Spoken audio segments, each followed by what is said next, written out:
선한 사람 TV를 애청하고 계시는 국내에 계시는 성도 여러분, 거꾸로 때림을 당하여도 망하지 아니하고 하는 이 말씀을 성경에 기록한 사도 바울이 자기가 어떻게 거꾸로 때림을 당했는가, 또 그러한 환경 속에서 어떻게 탈출하게 되었는가라고 하는 생애 경험들을 나열하겠습니다.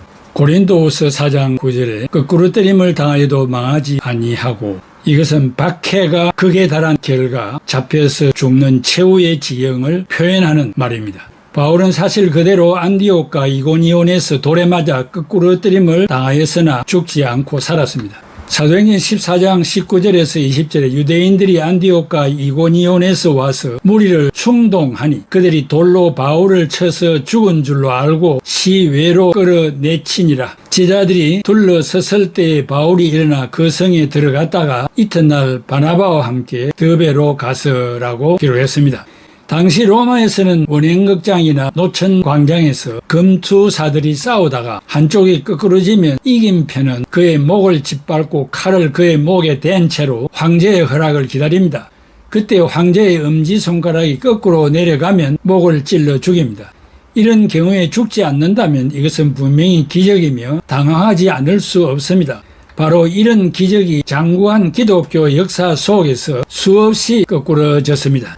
잠언 24장 15, 16절에 악한 자여 의인의 집을 엿보지 말며 그가 쉬는 처소를 헐지 말지니라. 대저 의인은 7번 넘어질지라도 다시 일어나려니와 악인은 재앙으로 말미암아 엎드러지나니라. 의롭게 사는 사람은 7번 넘어져도 8번째 일어납니다. 넘어지는 것이 중요한 것이 아니라 일어나는 것이 중요합니다. 망하는 것이 중요한 것이 아니라 어려움을 극복하고 다시 부흥하는 것이 중요합니다. 패션 업계의 성공자인 폴로라는 브랜드를 세운 로렌은 유대인 집안으로 뉴욕의 가난한 페인터공의 아들로 태어났습니다. 등록금이 제일 싼 뉴욕의 시립대학에 진학을 했습니다. 그러나 가난 때문에 학교를 중도에 포기하고 돈을 벌기 위해 이것저것 해보았지만 모두 실패하였습니다. 아들의 성공을 위해 하루 3번씩 기도하는 유대인 어머니의 기도를 생각하며 장갑 공장에서 일하면서 틈나는 대로 하루 3시간씩 기도하고 성경을 읽고 새로운 디자인을 창안하기 시작하였습니다. 그래서 28세인 1967년에 기도하며 지혜를 얻어 넥타이를 만들었습니다. 그 당시 넥타이는 폭이 6cm였는데 파격적으로 넓고 세련된 10cm짜리 멋진 넥타이 사업으로 디자인하여 히트를 쳤습니다. 이것이 발판이 되어 폴로 패션이라는 브랜드명의 넥타이 사업으로 시작하여 고급 남성복으로 패션 전문 회사로 발전시켰습니다. 실패를 당하여도 좌절하지 않고 기도하며 성경을 읽고 믿음을 가지고 노력하면 더 큰 성공으로 가는 도약이 되는 것입니다. 기독교의 멸망을 위하여 성도들의 멱살을 잡고 죽이려 엎치락뒤치락 했지만 기독교는 굴하지 않았고 벌떡벌떡 일어서는 오뚜기의 역사를 가져왔습니다. 그리스도인의 특징은 넘어지지 않는 것이 아니라 넘어질 때마다 다시 일어나는 것입니다. 매를 맞지 않는 것이 아니라 맞아도 패하지 않는 것입니다. 죽지 않는 것이 아니라 죽어도 다시 사는 것입니다. 질그릇을 높은 곳에서 던지면 깨질 수밖에 없겠지만 그러나 깨지지 않습니다. 왜냐하면 그 속에 보배가 작용하는 능력이 있기 때문입니다. 로마서 8장 18절에 현재의 고난은 장차 우리에게 나타날 영광과 좋게 비교할 수 없도다. 바울은 주님을 위하여 십자가를 짊어지는 것이 바로 예수 십자가의 생명을 맛보는 것이라고 했습니다. 십자가 이것이야말로 생명이며 옛사람의 장사요 새 사람의 부활입니다. 갈라디아서 6장 17절에 이후로는 누구든지 나를 괴롭게 하지 말라. 내가 내 몸에 예수의 흔적을 지니고 있노라.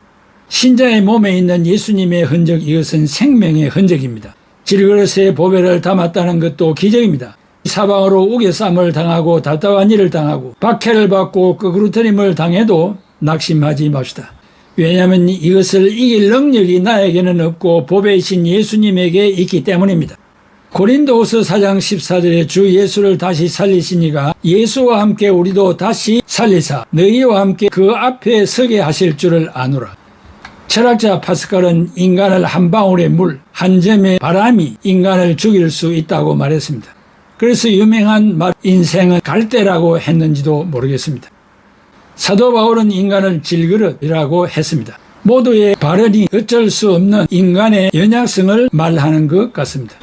성경에도 말하기를 창세기 2장 7절에 여호와 하나님이 땅에 흙으로 사람을 지으시고 생기를 그 코에 불어 넣으시니 사람이 생명이 되니라. 이사야 29장 16절에 너희의 패역함이 심하도다. 토기 장이를 어찌 진흙같이 여기겠느냐. 지음을 받은 물건이 어찌 자기를 지은 이에게 대하여 이르기를 그가 나를 짓지 아니하였다 하겠으며 빚음을 받은 물건이 자기를 빚은 이에게 대하여 이르기를 그가 총명이 없다 하겠느냐. 이사야 30장 14절에 그가 이 나라를 무너뜨리시되 토기장이가 그릇을 깨뜨림같이 아낌이 없이 부서리니 그 조각 중에서 아궁이에서 불을 붙이거나 물 웅둥이에서 물을 뜰 것도 얻지 못하리라. 에레미야 18장 6절에 여호와의 말씀이니라. 이스라엘 족속이 이 토기장이가 하는 것 같이 내가 능히 너희에게 행하지 못하겠느냐. 이스라엘 족속아 진흙이 토기장이의 손에 있음같이 너희가 내 손에 있나니라. 욥기 10장 9절에 기억하옵소서. 주께서 내 몸 지으시기를 흙을 뭉치듯 하셨거늘 다시 나를 티끌로 돌려보내려 하시나이까. 성경은 인간의 육체를 흙으로 지으셨다고 가르치고 있습니다. 질그릇은 맵시도 없고 약하고 잘 깨어지는 물건입니다. 그리고 가치도 없습니다. 그런데 그 속에 보배를 담고 있으니 귀하다는 것입니다. 38년 된 중병에 시달리는 환자를 찾아가서 그의 친구가 되어주셔서 그를 고쳐주셨습니다. 목마른 수가성 여인을 찾아가셔서 영원히 목마르지 않는 물과 생명의 떡을 주어 먹게 하였습니다. 사랑하는 애청자 여러분, 거꾸로 때림을 당해본 경험이 있습니까? 앞에서도 여러 가지 방향으로 말씀드렸습니다마는 칼을 목에 대고 황제의 엄지손가락이 내려가면 목을 치는 것입니다. 올리면 살려주는 것입니다. 그런 황당한 순간에 직면해 보신 일이 있습니까? 복음을 전하다가 뺨을 맞아본 일이 있습니까? 물질의 손해를 본 일이 있습니까? 친구 간의 의리를 끄는 일이 있습니까? 여러 가지 방향에서 거꾸로 때림을 당해본 사람은 잘 알 것입니다. 사도 바울은 직접 이러한 상황 속에서 0.001%라도 주님을 섭섭하게 하는 생각을 해본 일이 없고요. 끝까지 일관성 있게 복음을 지키면서 승리의 삶을 살았습니다. 오늘 우리들도 이 땅을 살아가면서 바울 사도의 인간적인 일생을 우리가 몇 시간에 걸쳐서 말씀해 오고 있습니다. 그러한 역경 속에서도 좌절하지 않았던 사도 바울의 신앙을 계승하는 애청자들이 되기를 바랍니다. 입으로만 예수 하지 말고 습관적인 교회 출석이 되지 말고 은혜 받는 말씀을 붙잡는 그리하여 소화하여 그 말씀을 모르는 사람들에게 전하는 그런 소명자들의 삶을 살아가는 여러분들이 되시기를 바랍니다. 기도하겠습니다. 고마우신 아버지 하나님, 은혜와 사랑을 감사합니다. 현실적으로 이와 같은 사건 앞에 이른다면 내 속에 계시는 보배이신 예수 그리스도의 능력이 발동하지 않는다면 어떻게 그 순간을 모면할 수가 있겠습니까?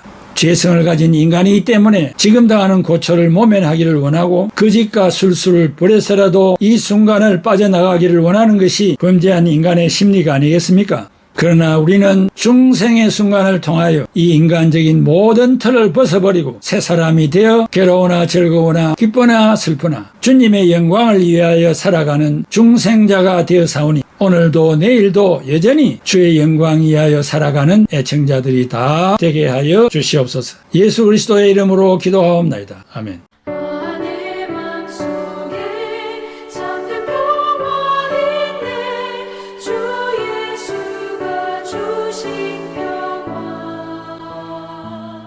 주